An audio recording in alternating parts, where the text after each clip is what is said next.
Well, new tonight, a collectible pistol reported stolen more than 30 years ago in Indiana is causing a legal squabble in Camp County between a lawyer and the original owner of the firearm.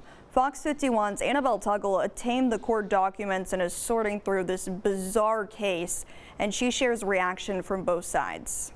I never thought it would be the fight that it's become. It's been over 30 years since Troy Allen says his father had a sentimental item stolen from him, a collector's pistol in bronze that Troy says is worth over $20,000. We've been searching for this gun for 30 years. But last year, that search finally came to an end. His father went to their local sheriff's office in Indiana to be sure it was still on file as a stolen firearm. The police officer ran the serial number and we found out it was sold by Rock Island Armory. They didn't run the serial number, so it never came up as a stolen weapon. And the buyer? Paul Mabin, an attorney in Pittsburgh, Texas. The Allens fought in court to get the gun back from Mabin, who says he didn't know it was stolen.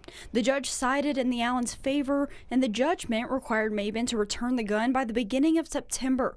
Now in December, the Allens still don't have their firearm. Rock Island Armory is willing to give the guy his money back. It's beyond ridiculous. I was able to reach Paul Mabin, and although he didn't want to be on camera, Mabin told me he rightfully bought the gun, and he isn't even sure the gun was stolen or even the Allens' property in the first place. Regardless, he says the case was appealed after his request, but the documents I received show that appeal was denied. Mabin says it's being reconsidered, but the Justice of the Peace told me the case is being referred to a visiting district judge because, quote, the judgment was not honored. While this is being sorted out, Troy says he's left feeling not only confused on why they don't have the firearm back, but also frustrated that this is happening to his father. My dad served honorably in our military, and this is how he gets treated. Honestly, it doesn't put much faith in the justice system in my eyes. In Pittsburgh, Annabelle Tuggle, Fox 51 News.